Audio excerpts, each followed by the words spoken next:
Assalamualaikum warahmatullahi wabarakatuh. Perkenalkan, nama saya Rizky Lenggogeni Putri dengan NPM 1912111024. Kali ini saya akan menjelaskan tentang rapat bisnis atau business meeting. Nah, sebenarnya apa sih rapat bisnis itu? Nah, rapat merupakan pertemuan atau perkumpulan minimal 2 orang atau lebih untuk memutuskan suatu tujuan. Rapat biasanya dihadiri oleh pimpinan dan stafnya. Sedangkan bisnis adalah usaha yang menjual barang atau jasa yang dilakukan oleh perorangan, sekelompok orang atau organisasi kepada konsumen atau masyarakat dengan tujuan utamanya untuk memperoleh keuntungan atau laba atau profit. Pada dasarnya, istilah rapat tentu bukanlah hal yang asing dalam dunia bisnis maupun non-bisnis, baik yang berskala kecil, menengah, maupun besar. Rapat yang mereka selenggarakan pada umumnya melibatkan 2 orang atau lebih untuk membahas sesuatu. Oleh karena itu, rapat bisnis didefinisikan sebagai bentuk pertemuan 2 orang atau lebih di suatu tempat, baik di dalam maupun di luar kantor, untuk membahas hal-hal yang berkaitan dengan kegiatan bisnis. Selanjutnya, perbedaan rapat bisnis dengan rapat non-bisnis. Faktor yang membedakan rapat bisnis dengan rapat non-bisnis adalah tujuan atau orientasi penyelenggaraan sebuah pertemuan. Tentu saja rapat bisnis bertujuan dan berorientasi pada bisnis, sedangkan rapat non-bisnis berorientasi bukan pada bisnis. Misalnya untuk tujuan sosial kemasyarakatan, peningkatan pelayanan kesehatan, dan pendidikan. Jenis-jenis rapat bisnis. Menurut Strable dalam bukunya The Managers Guide to Effective Meetings dalam Purwanto, rapat bisnis dapat dibedakan menjadi 3 sebagai berikut.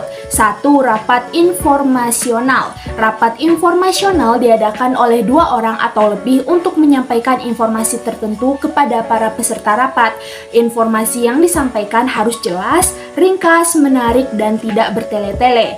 Dalam menyampaikan informasi dapat berupa informasi umum yang bersifat rutin, informasi yang bersifat strategik. 2.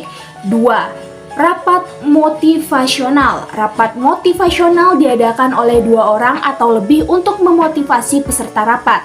Yang ketiga, rapat partisipatif. Rapat partisipatif diadakan oleh 2 orang atau lebih untuk meningkatkan tingkat partisipasi dalam rapat. Diperlukan kemampuan mendengarkan dengan baik agar dapat memahami cara berpikir orang lain serta menghargai ide, gagasan, atau pandangan peserta rapat yang lain. Nah, menurut Oliver Serak dalam bukunya Conduction Effective Meeting dalam Purwanto mengelompokkan rapat bisnis ke dalam 5 jenis sebagai berikut. Yang pertama, pengarahan atau briefing. Rapat yang berisikan pengarahan yang diberikan oleh pemimpin rapat. Pemimpin rapat cenderung menyampaikan informasi atau arahan serta perintah kepada karyawan dalam perusahaan. Yang kedua, rapat konsultasi atau advisory meeting. Rapat konsultasi berisi sharing informasi dengan berbagai pihak lain yang dimaksudkan terjadi suatu proses untuk saling memberi dan menerima ide atau gagasan dari pihak lain. Yang ketiga, rapat komite atau commit meeting.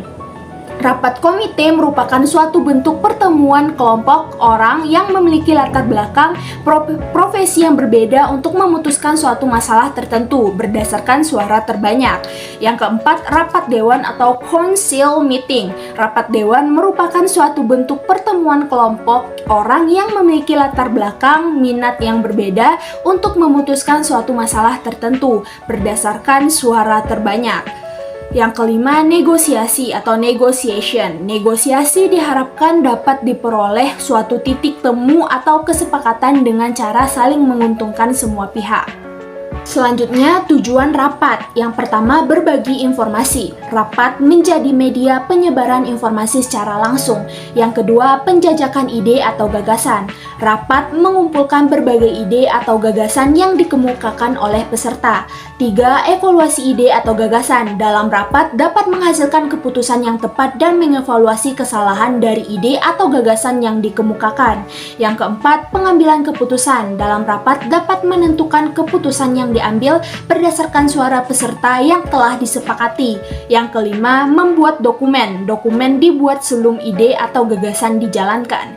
Yang keenam, memotivasi peserta rapat untuk memberikan motivasi peserta agar meningkatkan kinerja kerjanya. Nah, selanjutnya perencanaan rapat bisnis.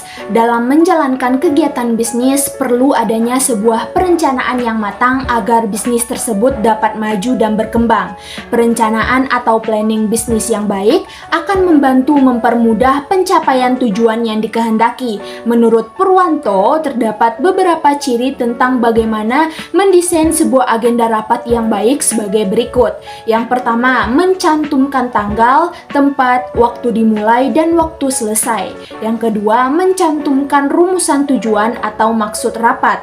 Yang ketiga, mencantumkan siapa saja yang hadir. Yang keempat, menyusun daftar topik yang akan dibahas. Yang kelima, membuat alokasi waktu untuk setiap topik yang dibahas. Yang keenam, menyusun bahan-bahan bagi peserta yang harus diselesaikan sebelum rapat dimulai. Yang ketujuh, bahan-bahan rapat dibagikan kepada setiap peserta rapat bisnis selambat-lambatnya seminggu sebelum rapat bisnis diadakan. Selanjutnya, pelaksanaan rapat bisnis. Efektivitas sebuah rapat bisnis sangat ditentukan oleh 3 komponen penting, yaitu kesiapan panitia penyelenggara dalam mempersiapkan segala sesuatunya, kesiapan narasumber dalam mempersiapkan materi yang akan disampaikan, dan kehadiran serta keaktifan peserta dalam mengikuti kegiatan rapat bisnis tersebut. Menurut Purwanto, salah satu fasilitas pendukung yang perlu disiapkan panitia penyelenggara rapat bisnis adalah pengaturan posisi tempat duduk atau layout yang nyaman dan memungkinkan interaksi yang baik antara pimpinan dan peserta rapat bisnis. Selanjutnya, langkah-langkah melakukan rapat bisnis seefektif mungkin. Yang pertama, tahap persiapan. Yang perlu dilakukan pada tahap persiapan ialah merangkum sebuah kalimat pembuka yang berisi tujuan serta manfaat yang akan didapatkan dari rapat tersebut. Hadirkan first impression yang baik pada pimpinan atau rekan staf yang lain. Dengan memberikan pemaparan yang lugas tentang tujuan dan manfaat rapat, peserta lain akan mampu menangkap arah rapat tersebut nantinya. Menyusun time management untuk keseluruhan presentasi yang akan dibawakan.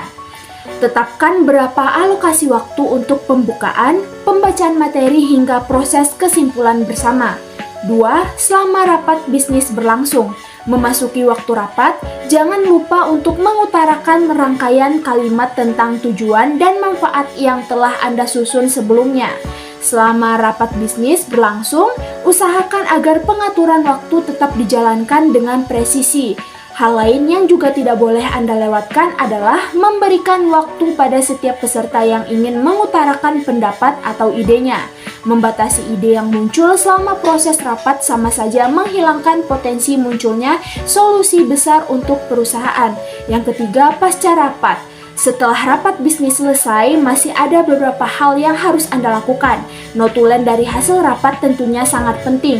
Oleh karena itu, hasil rapat tersebut harus disampaikan pada pihak-pihak yang berkepentingan. Rapat belum dapat dikatakan berakhir jika tindak lanjut pokok belum terpenuhi, yaitu mengevaluasi dan mendistribusikan laporan. Yang keempat, mengevaluasi rapat.